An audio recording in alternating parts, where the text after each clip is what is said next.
to the Apollo Career Center podcast. I'm Sage Wenning. I'm interviewing advanced manufacturing today. What exactly does advanced manufacturing entail? Advanced manufacturing kind of encompasses a little bit of everything that like local manufacturers do here in the area. So the students get, we cover everything from like manual machining to the kind of the basics, the how, the what, and the why. We move them into the CNC machines pretty quick, which is a lot of what they're going to see at local manufacturers in the area. So that's that, getting them prepped for industry, and that's as juniors. And then end of the junior year, we kind of focus on getting them ready to operate all the equipment. And then senior year, we take and just kind of hone those skills a little bit further. We do a little bit of engineering with the related class with Mr. Pollock. We get their AutoCAD, their 3D modeling, their robotics. And then we go over like machine setup in my class. So we do some reverse engineering, some programs will bring down parts that are broken or say, hey, can you guys make me, this whatever for their class or for a project. So, we do the robotics portion their senior year. So that's where kind of that more advanced section comes in. Automation's big. Every company around here has some sort of automation. So getting these guys to not only understand how the machines work, but then how the robot side of it works. If they're working with a robot that's loading a machine or something, that's kind of the advanced side of things, is getting them, not just comfortable on the equipment, but also the secondary stuff that might be out in the workforce. So the senior year, it's like an advanced manufacturing. Yeah, it's just a lot more in depth, a lot more project-based stuff. So Lance and Maddie are both seniors. Maddie's on her 2-week on, 2-week off rotation program, and then Lance is here full time. So they both have projects when they come back in. Lance has been working a lot on a t-shirt cannon here recently. Maddie's kind of working on whatever comes in during that rotation, whether it's modeling something and then programming it and then running it, or, just kind of whatever comes in the door. So it's a lot more project-based senior year and a little more, not like so rigid, but just kind of, well, this is something we're working on now and we just kind of run with it type deal. So it's always changing. I don't think anything ever really stays the same in our class. Shoot. So Maddie, who do you work for on your 2 weeks on, 2 weeks off? I work for Grove Systems in Bluffton, Ohio. Gotcha. You like working there? You like getting the extra experience compared to just going to school? Definitely. From junior year, going into Grove, I was definitely nervous. This is a big place. They're probably doing a lot more advanced stuff than what we're doing at school. But honestly, the stations that I've worked on in their machine shop, Mr. Dicke's lab really translated well in working with those. So it was very easy transition going from being in a lab where you feel like you're kind of always testing the waters to being somewhere at an actual job and being confident in yourself and knowing I know what to do just like everybody else there. That's great to hear. So that's also going to help you translate when you graduate and you go into the workforce full time, is you'll have your foot in the door, you'll have more connections compared to someone who just went to a regular non-career tech high school. Yes, definitely. So what CTSO competition did y'all participate in? So we are a member of Skills USA, our program is, and last year, Lance and Maddie as juniors competed in the automated manufacturing contest. So it's a team of 3.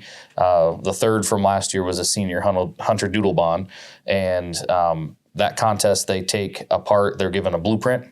So they're given a blueprint, they have to correct the blueprint, make the 3D model, and then once the 3D model is done, so Hunter was the one that did all the modeling and the drawing. He was what we call the CAD person for this contest. He gave the model to Maddie, and then Maddie was our programmer. So then Maddie would go and she'd take that model and she would start programming it using Mastercam. And then once she had the program kind of underway and knew what she needed, then Lance, who was the operator, he operated the mill that we take down. He would start prepping the material down to size, making sure the tools were set up correctly. And once the program was done on Maddie's end, she would give it to Lance, and then Lance would actually operate the machine, make sure it ran correctly. So every person has their kind of role, but also we cross-train everybody. So all three of them knew Mastercam pretty well. All three of them knew how to model. Lance knew how to run the machine, but could have shown any one of them how to do it. It's a fairly Not complicated. easy thing. It's a fairly easy thing to operate. Yeah. So So you're pretty confident in your skills? Yeah, for running the machine like that, the thing's not ridiculously complicated compared to the Haas CNCs and stuff like that. And Maddie, you're confident going into that? Mastercam can be a little bit tricky sometimes. Like, you click one wrong button and like your whole operation can get messed up and stuff. So, I mean, I'm confident in knowing that like I can fix those errors and stuff, but I'm not always confident in the programming language. It's always being updated and fixed and things like that. So it's just something that's always a work in progress. Yeah, that's fair. It's very difficult to keep up with changing technology, you know? From a teacher's point of view, what stood out about your team? they were very dedicated, and they took the time to practice. So being that we have a split team where it's juniors and seniors, so I have juniors in the morning, my seniors in the afternoon, they didn't have like in lab time to practice, if they were both in the same class. So, I would pair Lance and Maddie up in the morning and say, all right, Hunter drew this yesterday, so let's try and run this today. And I would try to simulate as best I could, all right, you guys have about 2 hours to program and run this part, because there is a time limit at state and national. So I tried to mimic that the best we could. And everything I gave them, they stepped up, they did it, they had no problem. We had some errors, issues with the machine, just kind of, little bugs that come up, and they worked through them. And we worked on that pretty much from, I'd say late February or so last year till right up till state. And then I would even have them come in the afternoon when we got closer, and I tried to make them a cohesive group. Because on top of it, Hunter was a 2-week on, 2-week off student. So he was only here for 2 weeks at a time. So that gap between between when we started practicing in state, he was only here for half of it.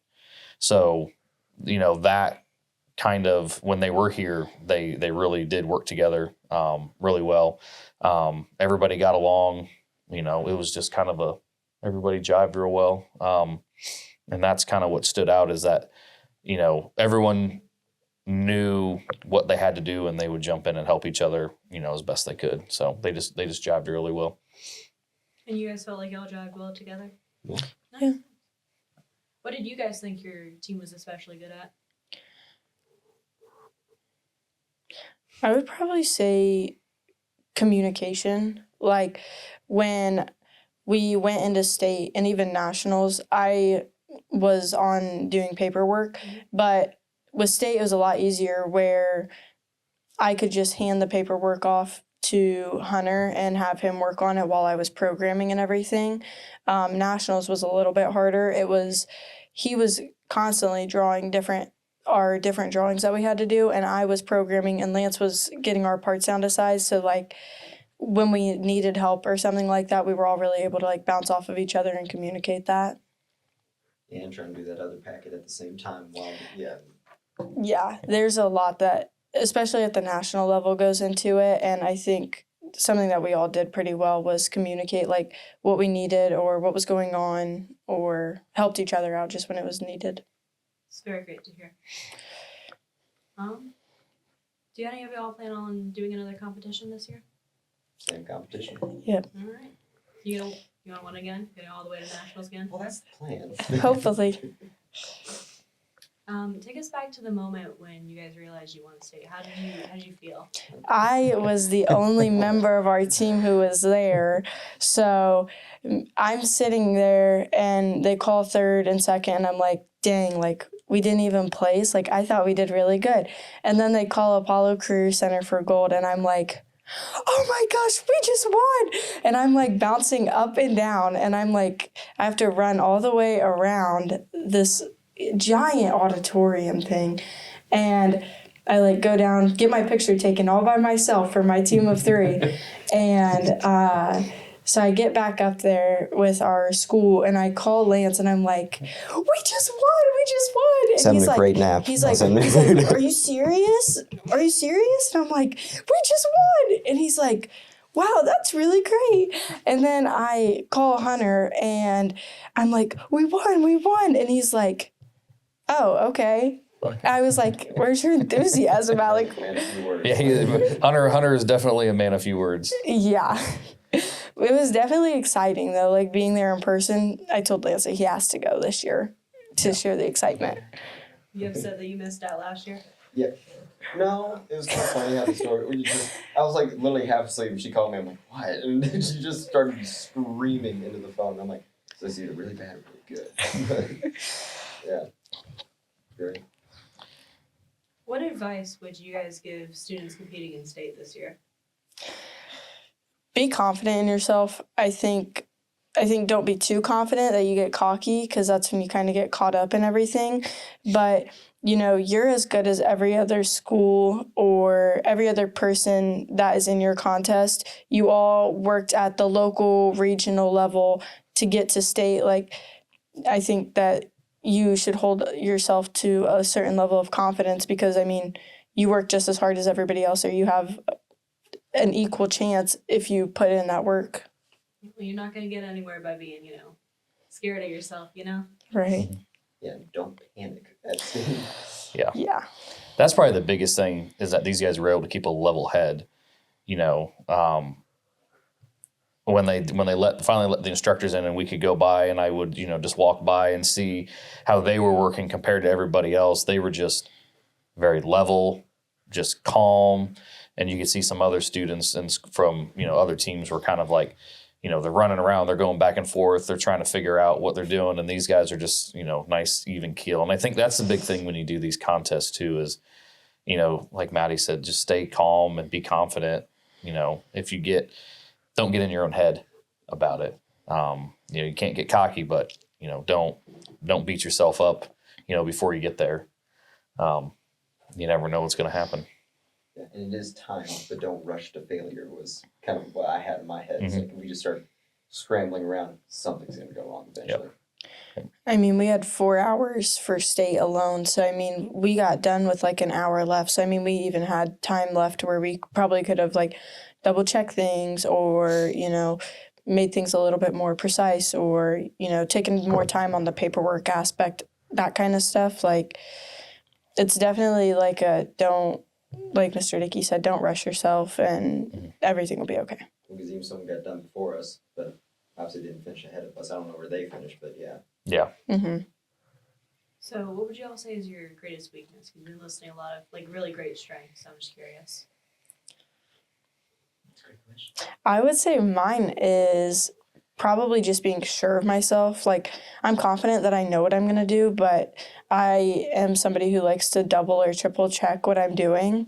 And sometimes I think I did it wrong the first time, but I actually did it right, and then it causes me to mess up. And so I think that was kind of one of the things that messed me up with nationals, is I kept aligning my axes wrong when I thought I was doing it right. And so it caused a lot of our time to go to just having to fix my programming because of the way that I have our part orientated in there. And that definitely was like a setback, but something that I know now this year and can definitely work on. Gotcha. Rotating your axis, is that like a difficult thing, or is that one of those little mistakes? No, it is. Sometimes lefts and rights. Yeah, it's literally this. I had to do this probably like 8 times for one part. I'm like, am I doing this the right way? And I just kept like second guessing myself. And then Lance came over, because I'm like, Lance, am I looking at this the right way? And he's like, you have it backwards. And I was like, oh, okay. The problem is, if it's like a not symmetrical part, and I've already zeroed in, made sure it's all set in the machine, and we have it backwards, now I have to completely redo everything again. Yeah. So it's time either way, but yeah. Still worked out. And I think on even on on my end, like a weakness is, I think sometimes I almost over prepare them for these contests.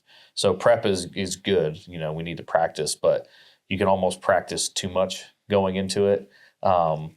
You know, and this is last year was the first year since I've been here. So I've been here this is my 9th year teaching, that we've ever placed in this contest. So we've done this contest every year since I've been here. This was the first year. Last year was the first year that we even medaled in it, and you know, we were able to take first. But you know, those other years, I felt like, man, we really got this prepped. Like you know, I hammered it into them, and then there was something there. And last year we prepped a lot, but it wasn't. I took a different approach to the prep, and I kind of backed it down a little bit, and like let them lead a little bit more than just trying to push. And I think that was probably a little bit more of a key, is just letting them take the lead.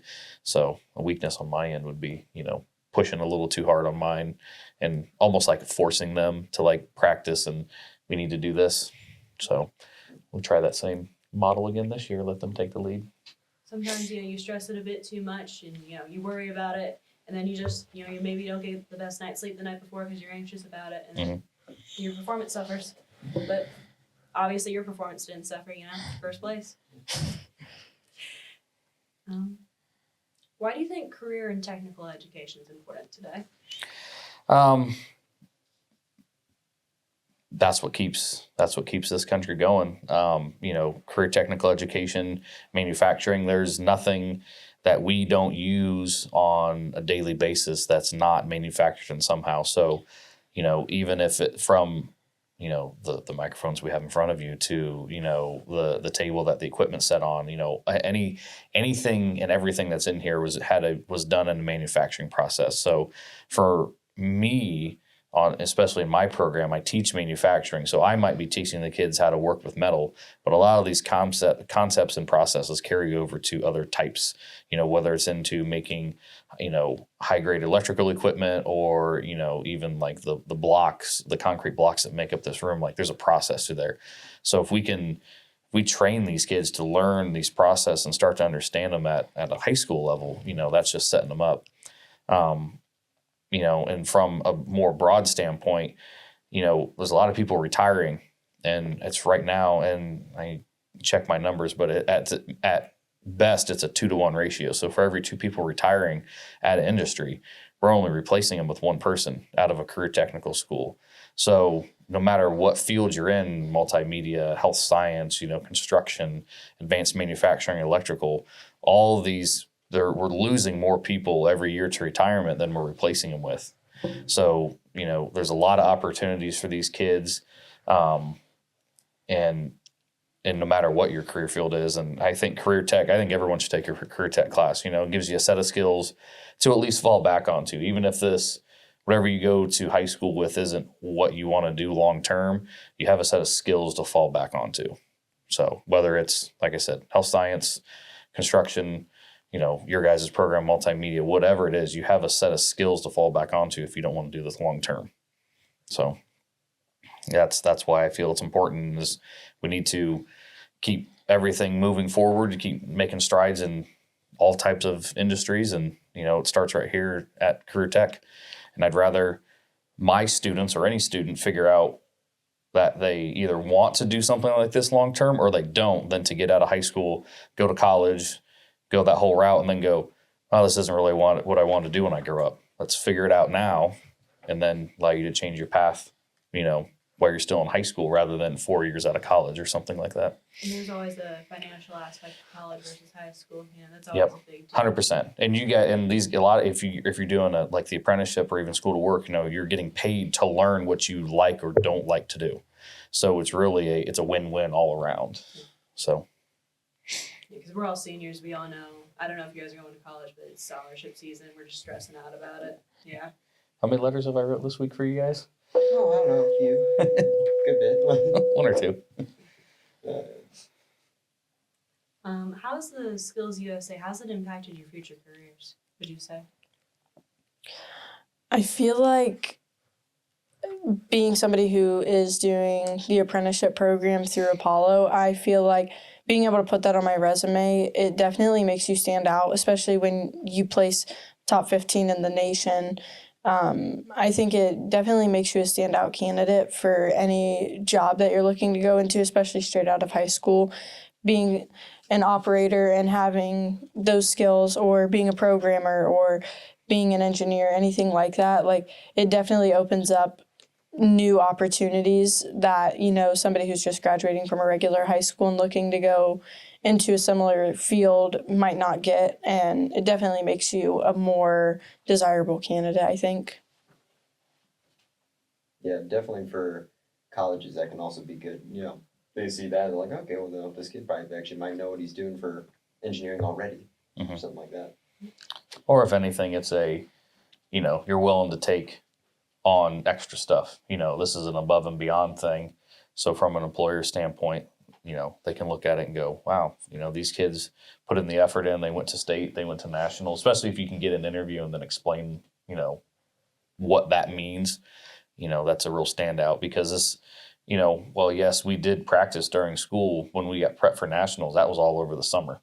I mean, they came in after school was out, and Hunter had already graduated at that point, but came back for a couple hours every day for a couple weeks to get prepped just to make sure we were ready for nationals. So, I mean, there's a lot of, you know, above and beyond stuff that goes into Skills USA, and especially if you want to do well in contests. You know, employers are always looking for the person who's willing to go the extra mile, and you know, being top 15 in the nation. I mean, there's 14 other people who can claim that. You know, so how can't English? What's next for y'all after this experience? Well, my plan is to go to college for mechanical engineering at ONU, and even if that all falls through, I still have all the stuff I learned in advanced manufacturing in this competition, so that's great. But my main plan is just to go to college at the moment. You don't know? I do know. I'm going to college, but I'm going for finance. I'm not going for like a manufacturing related field. So Well, it's important to learn what you don't want to do before you blow thousands of dollars on yes, it. So yes, this has been definitely. worth your time, I'd say. Yeah. And I still love what I do. It's just not something I think I would pursue for the next 40 years of my life. That's So. fair, and it's important to realize that before you blow 40 years, you know? I was kidding, like, yeah, that's what you're That's I did kind of side eye. Yeah. But I mean, that's an example, and you know, and I'm not upset about that. I would rather someone figure it out now than get, you know, a couple years after graduation, or, you know, even after you have a degree in engineering or whatever, and then go, yeah, I don't want to do this. And then, like I said, start all over again, you know, a whole new career field, big change. So, but it's something you can fall back onto. You know, there's always part-time stuff in the summer to help pay for, you know, college or whatever. There's, and maybe, you know, even just having those skills can get you into that same company, you know, that you worked for during high school or something like that. You know, it always leaves open doors. You probably need someone in finance, you never know. And then you already have Yeah. connections, and they'd be like, hey, I worked in advanced manufacturing. They know I'm a hard worker, you know? Oh yeah. Mhm. For sure. How did your preparation change once you knew you guys were going to nationals? We definitely took on more complex parts. So the stuff that we did at state was only like a one-sided operation, and you just have to flip the part over and take the rest of the material off the backside. Basically, it was very simple. The part that we did at state had a couple of slots and a couple of holes in it. And then once we found out that we won state, going back to school we were working on stuff that maybe had 2 or 3 operations that we would have to do. And then going to nationals, we actually had a part that we had to machine that we had 4 sides that we had to machine on. So we definitely went a lot more in depth and took on more like operation based rather than like just approach. I think we tried to like basically shorten up all of the time that it would take for a program to run, going based off of like size of tooling, or that was definitely like the biggest thing was like size of tooling, just being able to like have the least amount of operations. That way you didn't have to change your tool as much, because that takes away time from running your program. It was definitely more like fine tuning what we were doing. feel like crunching for a big test the night before? You know, you're staying up, you're hitting the books as hard as you can. I wouldn't say it was like, I definitely didn't feel that much stress probably leading up to it. I definitely felt it more after we had orientation when we were down there and stuff. It was definitely like well spaced out, and it was never like a matter of we have to get this done in 2 hours. Like, it wasn't like oh, if we mess up, like he's gonna yell at us or something like that. It was just kind of like do your best, we'll figure it out as we go. And no like anxiety or anything kicked in like that until it was like day of contest.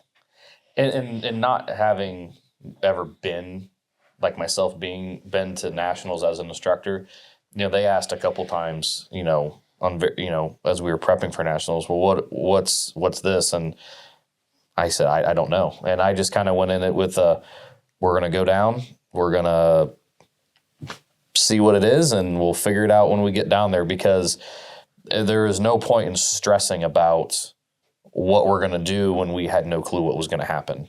And I think that kind of helped keep everybody a little more relaxed. Like Maddie said, we just worked on parts, and mainly we made sure we had everything we needed for nationals, tooling wise. I think equipment wise, that was because for state, we take our own mill, we take our own machine down there, and nationals is in Atlanta, and we only are allowed to bring a certain things. They give you a list, and that's what we brought. And we probably went over that list, 8 or 9 times to make sure we had everything. We brought redundancies on redundancies for laptops and computers, because you bring your own computers. Well, if we're down in Atlanta and something goes wrong, it's not like, oh, we'll run back and grab one. So we made sure we had triplicate of. I was gonna say we had 3 laptops per person. Yeah, we brought like 9 laptops with us just to make sure that if something, just for that contest, so that way if something did go wrong, we had a backup. Because that was like my worst case was like, well, we get down there, now the laptop doesn't work. Okay, well now what? There's no plan B. Yeah, so there was no plan B. So we just made sure we had redundancy of everything, and then we just kind of went in. We'll see what the parts are when we get there, and go with it. That's what we went with. It's a really great attitude to have. There's no point in stressing about something when you can't control it. Yep.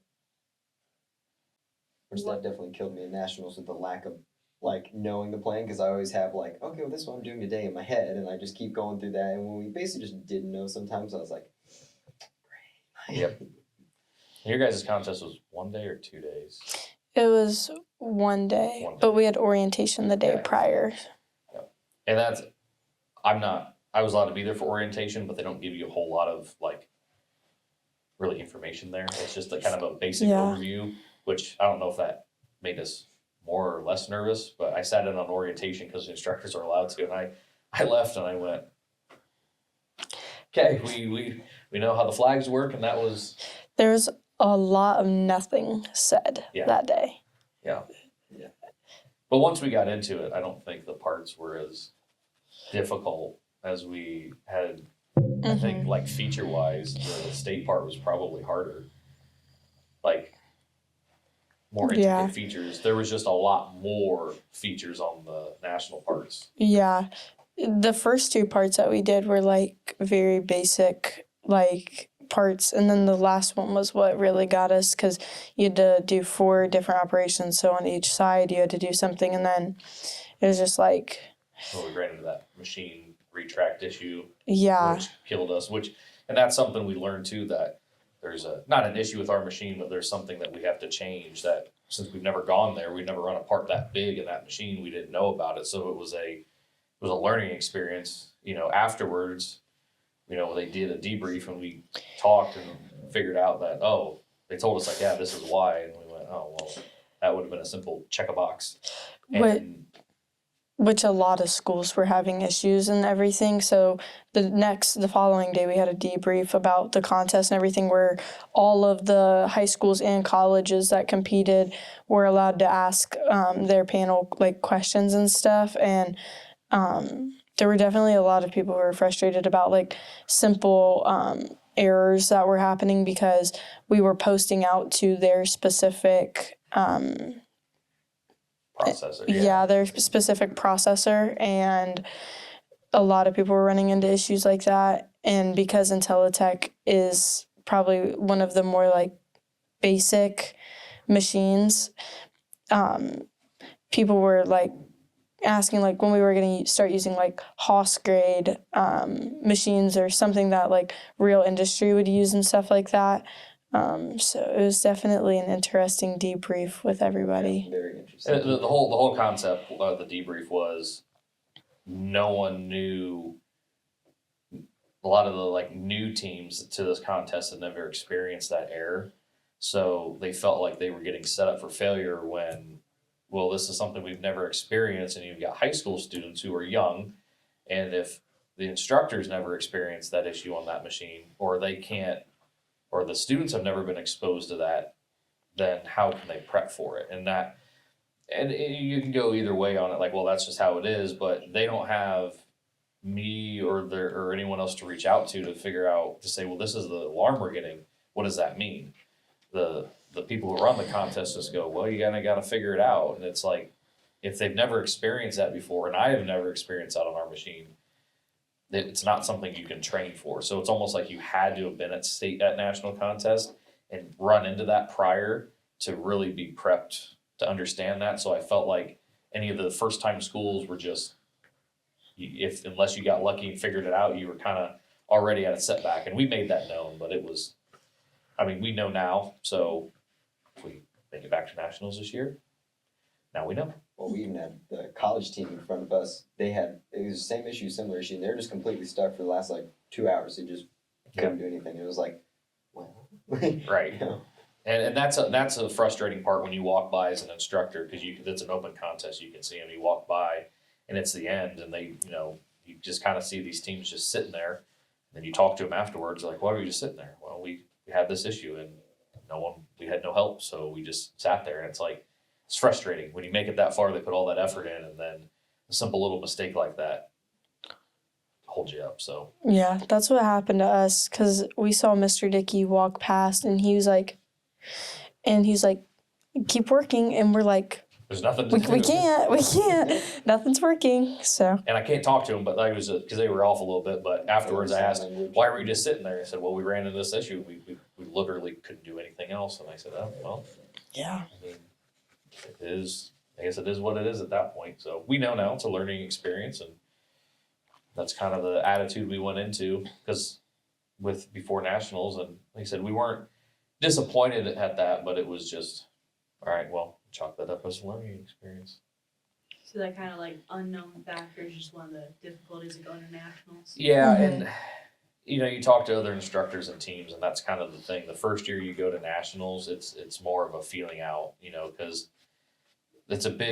most contests, it's a big jump from state to nationals as far as like complexity, length. You guys had 6 or 7 hours to work on your contest. They had 8 hours to work on their contest. So you're doubling the time they have to work on it, and quadruple the number of parts. You had to make one part at state. we had to make two parts at state and four at nationals. Yeah. So you're doubling everything, and that's just a long time to be in there, and they don't give you a lot of guidance, which is a good thing and a bad thing. But there's no, you can't ask a judge, hey, I'm having trouble. How do I fix this? Because they got to keep it even. So and there's a few changes in the contest that I think need to be made, but we talked about that at debriefing, and we'll see how this year rolls. Yeah. What sort of other challenges do you think are kind of unique to nationals versus state? So obviously we don't bring our own equipment. So like at state, our machine was working great. And we had the people in front of us, the people behind us, and like 2 people on our side at state tearing apart their machines for the whole contest rather than actually being able to work on their parts and stuff, which I'm sure that was frustrating for them. But when you go to nationals, they are providing your machines. So nothing should really be like breaking or anything. And at state, you bring your own tooling, so it's already set up. When you go to nationals, like we had to completely set up our own tooling, make our own tooling list, and he had to run the offsets and everything in the machines for him. So State is definitely like you kind of go in there prepared with your machine set up and your tooling and everything like that. And then nationals, it's like you basically are doing everything from scratch. From putting in your own vise to making your own tooling list. You're literally doing everything by yourself. And that's something that we didn't really practice a whole lot going into for state because, again, not knowing what nationals is, but that's definitely on the list this year for practice. Mm-hmm. Would you say that like you've received support from your school and your community that's really helped y'all out? Definitely. Like Apollo obviously sponsored us, so we were able, like, they paid for our food and stuff for the week, and Mr. Dicke and Mr. Ward drove us down there, and I mean, they paid for our hotel rooms. Like, we did not have to pay for anything out of our own pocket unless we burned up all the money that we were given. And then contest-wise, Haas sponsors our contest, and everybody got a $1,000 gift card. And so, I mean, it was a very nice to at least get a prize for just being there and participating. It was like very supportive from every aspect of it. Like, even the judges who we had, like, if we had a question or something, the guy who had to help us figure out our retract issue, he didn't even really know what he was looking at. He was confused as well. I mean, he still tried to the best of his abilities, but he was kind of like, I don't know what to do. If you guys can figure it out, good for you. But it was definitely, like, very supportive, like, from my family and, like, Mr. Dicke and everything. Yeah, I mean, my mom just, had to go down as well. So, she came when we never really saw them that much. Saw them probably Georgia Aquarium and then maybe like 10 minutes, random times before that. But yeah, you get a lot of support from your family and friends. How was that drive all the way down to Atlanta? I took my first nap in a car. It wasn't bad, honestly. And you also have like 10 energy drinks and like almost I had 2. how many milligrams? Yeah. It's like what, 1,000% of your B12 or whatever. Oh, definitely. Our first stop, I think it was our first or our second stop, I can't remember. It was out of Buc-ee's, and I was like bouncing up and down in my seat because I was like so excited. And Mr. Dickey's like, you need to go run a lap around the Buc-ee's to chill out. We went to Buc-ee's, so that's fair. Yeah. Did you take a photo with the beaver statue? Yes, absolutely. 100%, always have to. The drive down is not bad. It's nice. We have the option to take a charter bus through Skills, but I like to drive because it's I'll make it back there.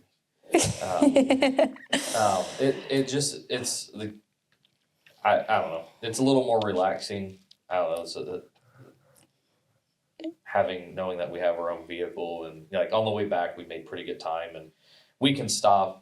We made sure we stopped at Buc-ee's on the way back, and we have a little more freedom. Like, if we got to go to the bathroom, like, all right, you just pull off and go. We can take a stop, or if you're on a bus, they have time stops.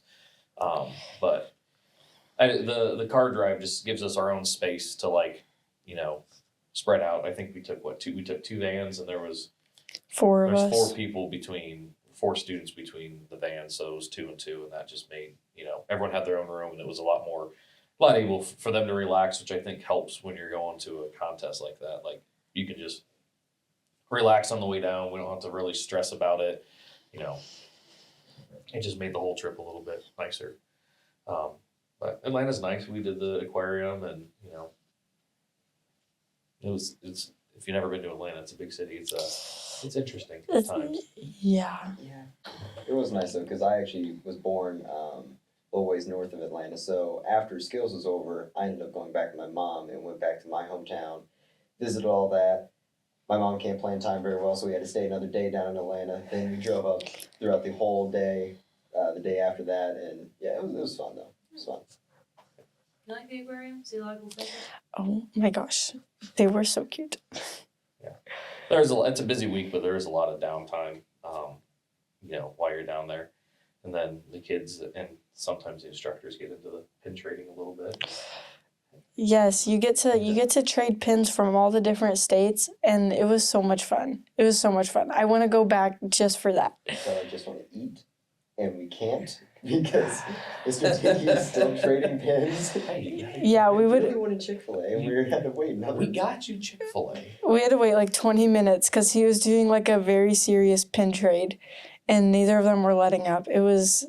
To be fair, Mr. Ward got in on that too, pretty heavy. Yes, he did. Yeah. At the end, he got it. Yeah. But it's a good thing because then the students have to go up. You get to meet people from different states. So when you're down there, especially in a small group, it can be overwhelming because I don't remember what the number is. There's like 30,000 students, people down there in this area. I mean, it's just there's people everywhere from middle school all the way up to the collegiate level, and then you have all the advisors and everybody that go down there as well. So I mean, there's people everywhere, and you run into people there's every state, and then there's Puerto Rico, Navajo Nations, like people from Alaska showed up, the U.S. Virgin Islands. They have a group that comes up for skills.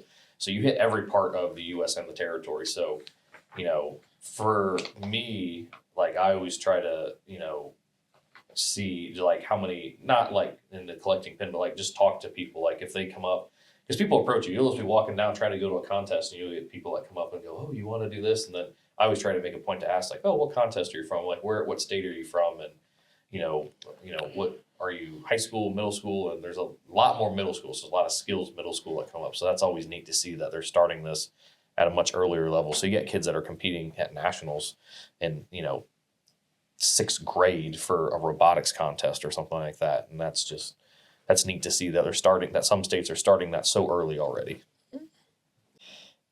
But we have to ride to the place. The charter buses are. We try to take the bus as much as we can. So but Yeah. things of a big city. Also, 100% humidity and like 98 degrees did not help at all. Yeah, it's hot. Those jackets don't breathe. It's hot. No, Yeah, not it's at hot. all. That's for sure. And then we had to carry all the equipment. What was it on the day of contest? We take everything over. Yeah, 'cause we couldn't take the bus. Yeah, we had like a huge Milwaukee box, so we had to walk like, what was it? It's just over a mile one way. Yeah. How much does that weigh? Oh, It was probably like 60 or 70 pounds because it had all of our laptops in it, all of our tooling in it, and then yeah. Lance was being a crybaby, so I had to carry it most of the way. it's I took a, the bus the first day. I thought I took the bus like Warden then. that day was. I don't remember what day it was. It was the day we had to take the suitcase over. I don't remember, I but don't remember what day. I had to carry it most of the way. It's a blur. Because at this one of point. them, him or Hunter was crying about it. I don't remember it now. Just kind of black it out. You just forget all about carrying up for a while. Uphill both ways. It literally is uphill. Yeah, It actually is uphill both. Yeah, because of how. 100-degree weather. Yeah, it was probably like 95 at 7 a.m. Yeah, we were leaving. yeah. It was really hot every single day. Yep, and then the rain. I brought shorts and a tank top for like outfits for when we weren't doing stuff, and I was still sweating. Yeah. Like I was sweating so bad. It's just hot. What sort of final thoughts do y'all have? Anything you want to say before we wrap it up? Going to state and nationals both, I think you have to walk in there confident in your abilities. Like, everything might not work out the way that you want it to, but you worked for it, and you should be confident in yourself for that. And especially roll with the punches. If something goes wrong, the world's not going to, collapse. Just keep doing what you're doing, maybe adjust whatever you have to do. But yeah, don't lose your mind over it. Yeah, and I'll mirror that. Just roll with what happens. At nationals we had to go buy a USB. Yeah. Because for some reason, I don't know why, we didn't have a USB. We triple checked everything. And it wasn't like oh my gosh, we had a moment. It was just, hey, we know before we get to contest today, we need to go buy a USB. So we went and bought a USB and made sure we had one. And then we lost it on the way back home. Ironically. But then we have USBs with national stuff on them. So I don't know what happened or where, but Yeah. Yeah. Like magic, I don't know. Yeah. But yeah, I mean, just roll with the punches, and then, just be confident in yourself. Take it seriously, but no matter where you place, top 10, top 5, even if you're dead last, it doesn't matter. You made it to state, you made it to regionals, you made it to nationals. You worked hard for that, and you should be proud of that. And if you have the opportunity to go back and do it next year, take the opportunity. That whether you place better or worse, it's all of it's a learning experience, and never pass up an opportunity, no matter what. That's my big thing. Never pass up an opportunity to do a contest or to do anything related to your career field. Always take the opportunity. It's a great message to end it off on. I think that's where we're going to cut it. Thanks for being on the podcast. Thank you for having us.